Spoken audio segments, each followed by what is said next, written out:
Assalamualaikum warahmatullahi wabarakatuh.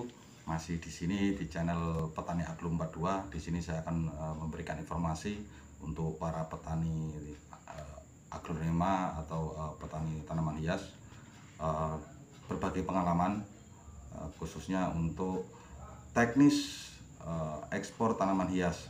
Jadi kita berbagi pengalaman yang saya dapat dari BIMTEK, dari Badan Karantina Pertanian. Jangan lupa subscribe, like, komen. Semakin banyak subscribe, semakin banyak like dan komen membangun, semakin semangat kita untuk membuat konten video yang bermanfaat untuk para petani Indonesia. Sebelum kita lanjut di video, saya ucapkan terima kasih kepada pemerintah Kecamatan Petari, pemerintah Kabupaten Lampung Timur, pemerintah Provinsi Lampung, Kementerian Pertanian, BKP, Badan Karantina Pertanian Provinsi Lampung. Yuk kita lihat videonya. Yang mewakili instansi terkait,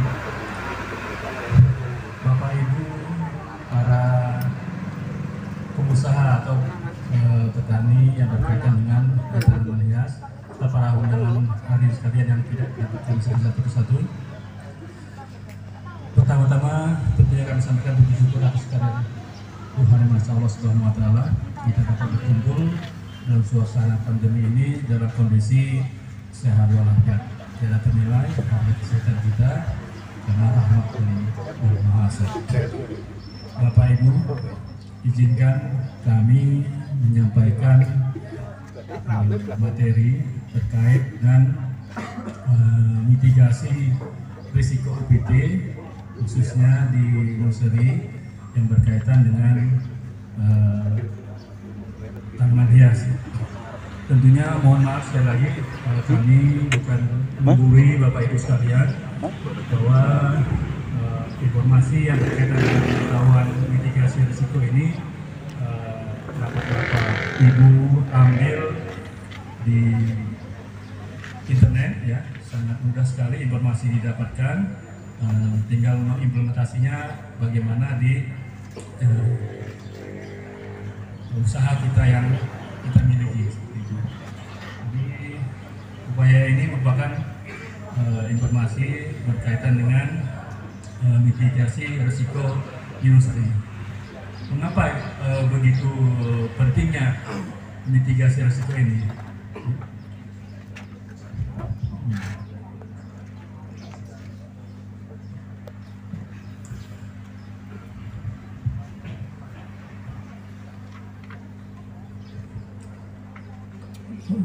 Perlu Bapak Ibu ketahui bahwa kalau kita lihat mitigasi UPT itu, UPT organisme pengganggu tumbuhan. Jadi merupakan serangkaian kegiatan untuk mengurangi risiko terbawanya UPT pada komoditas ekspor. Mengapa? Tentunya dengan adanya lalu lintas komoditas pertanian, terutama bibit tanaman, itu membawa potensi terikutnya organisme pengganggu tumbuhan. Organisme pengganggu tumbuhan ini apabila sampai ke negara tujuan, dia akan memberikan dampak buruk, artinya mengganggu tanaman, bisa mengurangi kualitas, kuantitas produksi, bahkan dia dapat menyebabkan kematian atau kepunahan terhadap suatu tanaman. Jadi menurut aturan, setiap negara itu diperkenankan untuk melindungi sumber daya alam hayatinya yang menjadi sumber pendapatan bagi negara masing-masing. Tentunya sama seperti kita Indonesia juga, apabila ada kegiatan importasi, tentunya kita menerapkan aturan main yang sudah ditetapkan oleh pemerintah untuk mencegah dan melindungi sumber daya hayatinya. Seperti itu Bapak Ibu sekalian. Beberapa poin yang akan menjadi perhatian kita hari ini adalah terkait mitigasi risiko UPT di nursery, seperti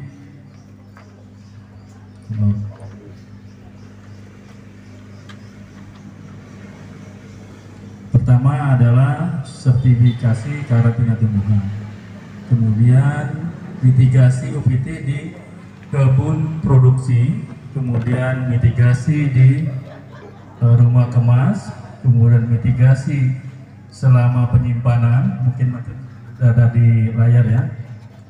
Kemudian terkait dengan mitigasi UPT selama pengangkutan. Jadi mengapa kita kaitan dengan sertifikasi karantina tumbuhan? Karena diharapkan dengan sertifikasi itu adalah media pembawa tanaman tersebut bebas dari organisme pengganggu tumbuhan. Dalam hal ini organisme pengganggu tumbuhan negara tujuan. Yang kemudian tindakan karantina atau dalam sertifikasi ini disesuaikan dengan kebijakan yang berlaku di negara tujuan. Dengan harapan bahwa tanaman yang kita kirim dapat diterima. Kemudian sertifikasi juga bukan saat masuk atau media pembawa tanaman ke negara tujuan. Kenapa demikian? Karena itu menjadi persyaratan apabila akan mengirimkan sesuatu media pembawa atau tanaman ke negara tujuan. Karena hampir seluruh negara itu sudah bersepakat melalui WTO, di SPS, Sanitari dan Indonesia, lebih dari 130 negara setuju untuk mengikuti aturan main lalu lintas komoditas pertanian seperti itu, Bapak sekalian. Jadi kalau kita tidak ada sertifikat fitosanitari akan menjadi hambatan bagi ekspor kita ke negara tujuan. Demikian, Bapak sekalian.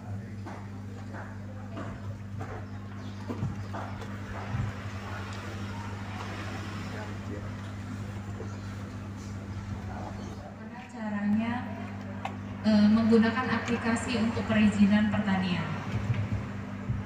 Di sini bisa dilihat, Bapak Ibu, kami perkenalkan diri dulu. Siapa tahu ada yang belum tahu karantina itu apa sih, gitu kan? Sebenarnya tupoksi kami adalah menjamin tanaman hias ataupun media pembawa produk hewan dan tumbuhan yang akan dilalu lintaskan baik di dalam wilayah Indonesia maupun di negara luar, menjamin kesehatannya. Sudah dijelaskan oleh Pak Budi juga tadi ya, Pak Fajar Budi maksud saya, bahwa sebelum melakukan ekspor kita harus menjamin dulu apakah tanaman hias kita tersebut bebas dari OPT.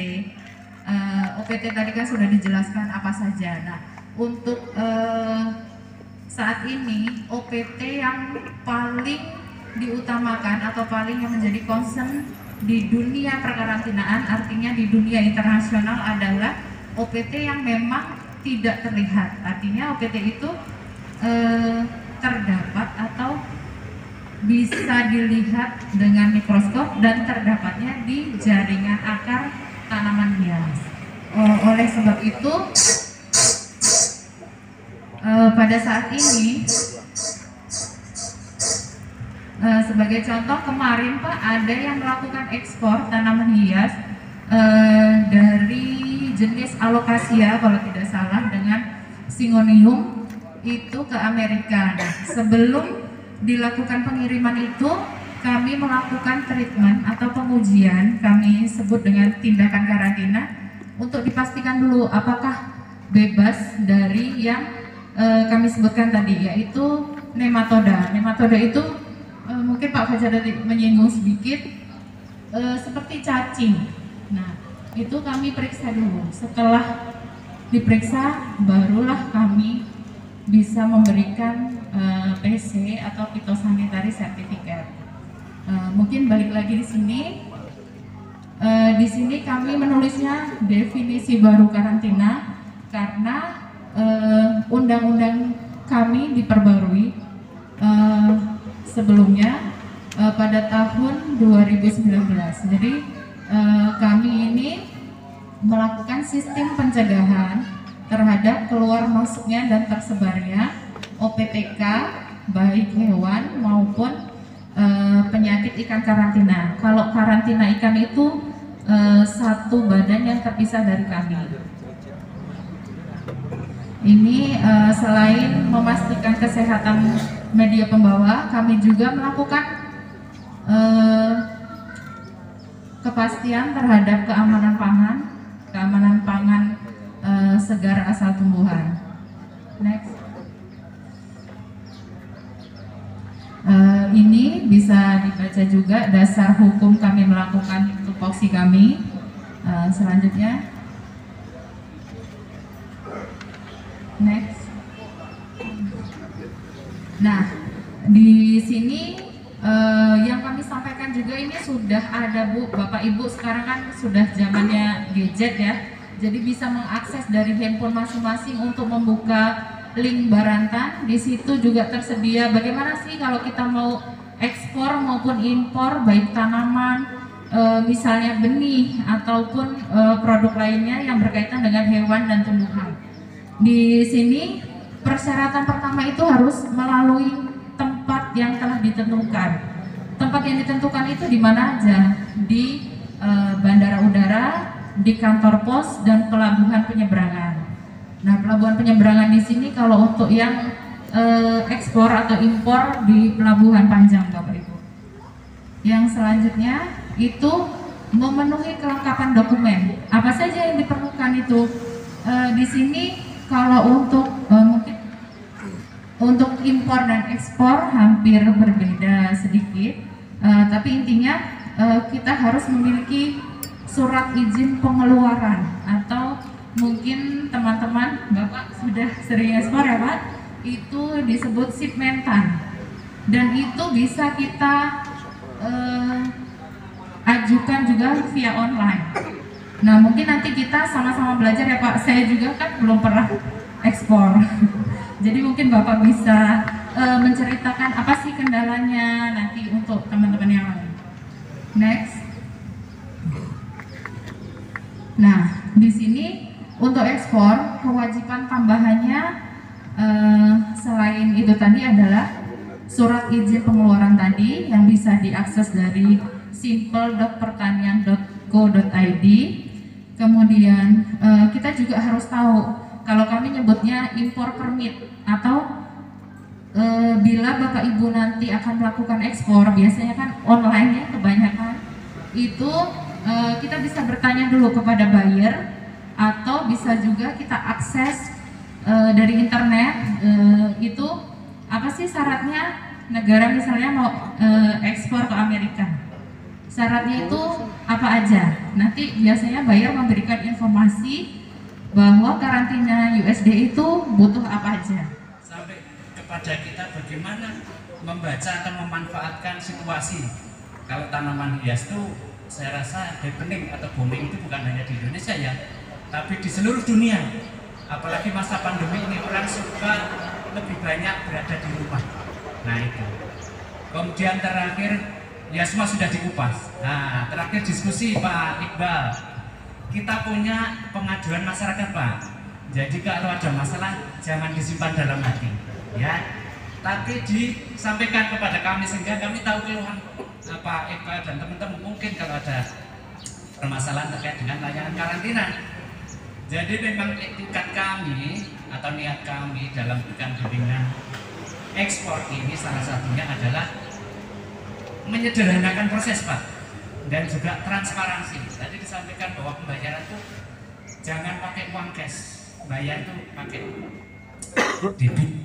Jadi pakai EDC kami ada di situ berapa yang harus dijual, yang dibayar, tidak lebih tidak kurang sesuai dengan yang dibayar. Jangan sekali-kali memberikan teknisan tolong, jangan sekali-kali memberikan gratifikasi kepada petugas saya, baik berupa uang, barang, jasa atau apapun ya, sehingga jangan, karena kami sekarang ini sedang getol-getolnya.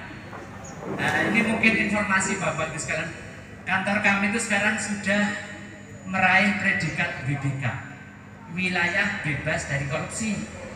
Jadi mohon saya juga dibantu, karena untuk mewujudkan itu bukan hanya dari pihak saya atau pihak kantor, tapi juga dari Bapak Ibu sekalian.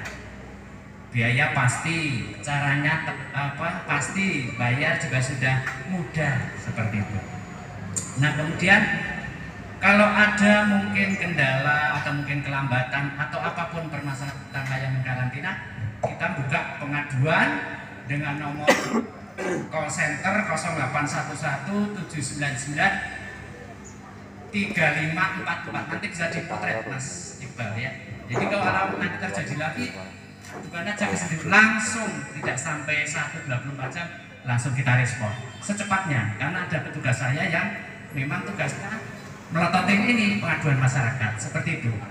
Nah mudah-mudahan dengan kegiatan ini juga tidak berhenti di sini Bapak Ibu sekalian, ada tindak lanjutnya. Tadi sudah disampaikan Pak Esa, tadi juga sudah saya ngobrol dengan Ibu Kepala BPP ya, Ibu Yati, dan tadi sudah saya ngobrol bahwa di depan saya sudah menyampaikan Agronata Tani ini akan kita jadikan pilot project, di mana bukan hanya kepada Agronata Tani, tetapi kepada semua nanti Bapak Ibu sekalian.